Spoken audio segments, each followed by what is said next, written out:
Hey, what's going on, guys? Welcome back to another video. Today we're going to be playing some Roblox right here. So today we're going to be playing, we're going to go to the games catalog,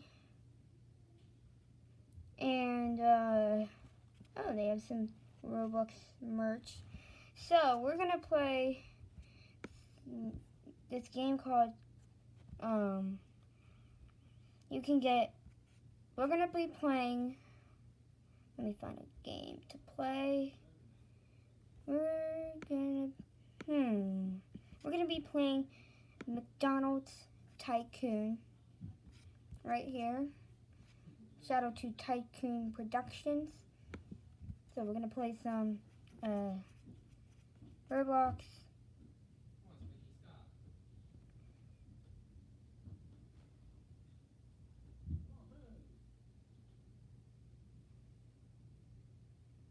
Taking a while to upgrade.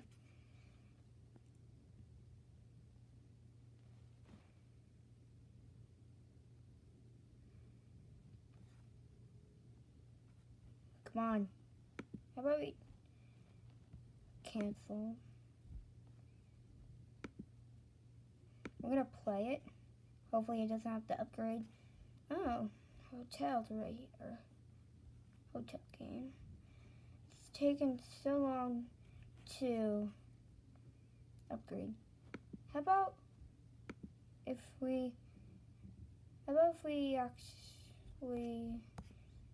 we react to YouTube instead? Bye-bye, cancel. So we're gonna go to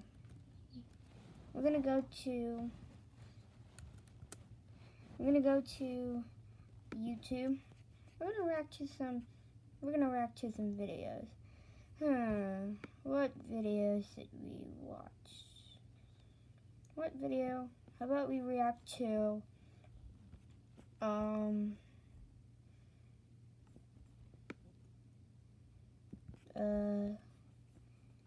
room plagiarism. I almost lost a $1,000 scholarship because of plagiarism. Let's talk about that.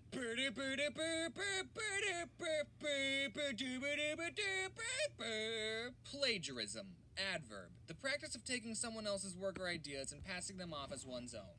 Just the word plagiarism sounds like a crime. Racism, sexism, and plagiarism. I'm not here to talk about people who repost my comics JPEG to cut my name off and have the audacity to put their own watermark on. No, not that kind of plagiarism. I'm going to tell you about all the times that I plagiarized in school. And okay, just off topic, I want to address something publicly. I don't go looking through other people's comics and go, oh, this comic's funny, I'm going to redraw it and pass it off as my own. No, I'm not about that life. But some of my comics have been very similar to other people's comics. I read a lot of comics, so it's possible I saw them and then repressed them in my memory and drew them again, or it's possible that it's all a coincidence and me and someone else just came up with the same idea. It happens all the time with other cartoonists, it's not just me. Again, I don't purposely take comic ideas and try and pass them off as my own. Whenever people point out that my comic is a lot like someone else's, I get really sad. So you guys should check out these other cartoonists, they're really good. Anyway, I just wanted to say that at the beginning of the video because I'm going to be telling you about times that I actually did plagiarize. But that was just in school, okay? I keep plagiarism off the internet. Isn't that right, Matthew?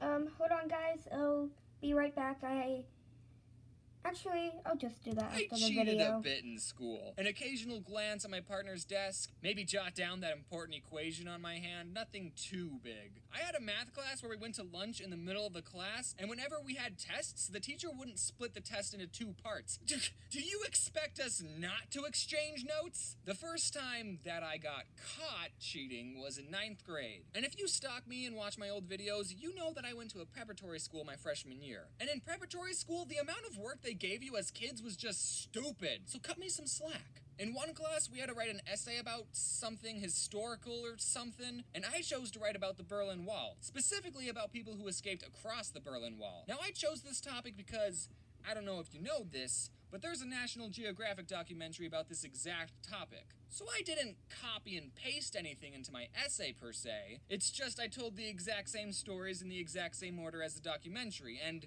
okay, I might have wrote some things down word for word, but at least I didn't plagiarize it from Wikipedia, okay? So I didn't copy and paste anything until I had to write the conclusion of the essay, and I found this article talking about it, and the article said some things that would have been perfect in my essay, so Control-C, Control-V. I turned it in, I didn't think too much of it, but then when I got it back, the conclusion paragraph had been highlighted and a "See Me" was written next to it. So I had gotten in trouble for plagiarizing the conclusion. Just the conclusion. Nothing else. To be honest, I'd kind of forgotten that I copied and pasted the conclusion. I thought he knew that I basically turned in a script of a documentary. The teacher, who we'll call Mr. Batman, it makes sense if you knew him, he took me outside of the classroom, he told me that it was bad that I plagiarized, and he called my parents that freaking snitch. My parents got mad at me too. He gave me a chance to rewrite the essay, and I remember just being so traumatized and stressed out that night. I kept thinking, what if he finds a documentary and sees that I practically plagiarized the whole essay? I ended up rewriting not only the conclusion, but the whole freaking essay. I turned in the new essay, and I don't think he ever found out that I copied the whole thing. Except, I did just admit it, and he watches my videos. Seriously, in April, he emailed me and asked if I was the same James that was in his class. He's the only teacher to ever reach out to me, and even after all those years, I still didn't tell him that I plagiarized the whole thing. So, hi, Mr. Batman. You can't change my grade now, can you? But that was a good experience for me to have. It taught me a valuable lesson, because I didn't plagiarize a single essay for the rest of high school. But then community college rolled around. I did community college for a bit because I couldn't afford university on a subway payroll. I took honors and AP classes in high school. I was a relatively good student, except I didn't take any of the AP tests, so when I went to community college, I had to take classes that were a step below the classes I took in high school. What a great way to spend my time! Senior year of English, we were writing essays analyzing poetry. Freshman year of college, we were writing movie reviews. And the teacher didn't even like me. She thought I was a slacker because I was never paying attention. I didn't take community college seriously, but it was so easy, I was still getting amazing grades. On the third semester of community college, I took a public speaking class. Now, I might be an introvert, but I don't have a problem with public speaking. That's part of my job now. I took the class because it would be an easy A, and I needed a communications credit for my major. I wanted to be a math teacher, and you may not have noticed, but they publicly speak all the time. So I take the class, I'm like the best person in the class, right? And for the final, we had to give a persuasive speech in front of everyone. Oh, and by the way, I didn't learn like any tricks to help with public speaking. The whole class was literally just us giving speeches to each other over and over. So 3 semesters of doing easy classes and wasting my time, my apathy meters were just off the charts. I didn't want to work too hard, so I chose to do my speech on why we should get rid of the penny. And I don't know if you know this, but there's this YouTube video made by CGP Grey that makes great arguments on why we Americans should get rid of the penny. Again, I didn't copy and paste anything per se, it's just the speech I gave had the exact same arguments in the exact same order as CGP Grey. Okay, it was pretty much a one-for-one recreation of his whole video. I'm sorry, I thought we were getting graded on public speaking, not writing original speeches. The teacher caught me, I guess she's a fan of CGP Grey, and gave me a 0 on the final. So I ended up getting a D in the class, and that was the worst grade I got in community college. Part of me was like, whatever, I don't care.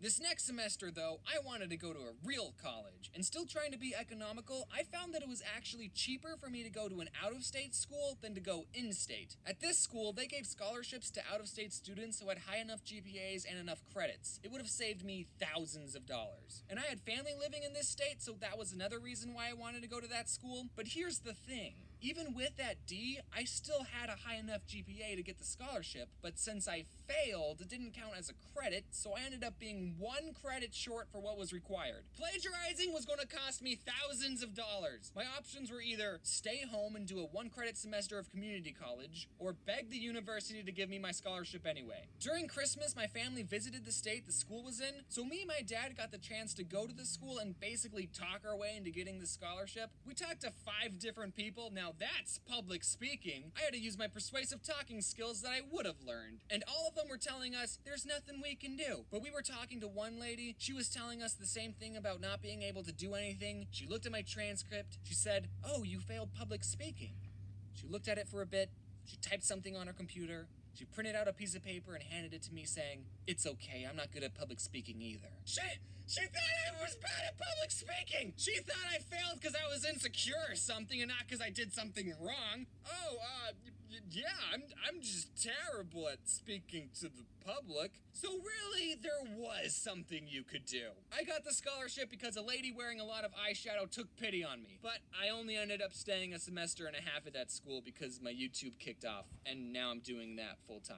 But I'm still thankful I got the scholarship. I hope my public speaking teacher could see where I am now. I speak in front of millions of people for my job. I mean, I can't see them and I'm just reading everything off a script in my closet. And I didn't get punished for plagiarism. I didn't learn my lesson. And I didn't learn anything in your class. And CGP Grey, if you're watching, Alright, I just guys, wanted thanks to for say watching. I'm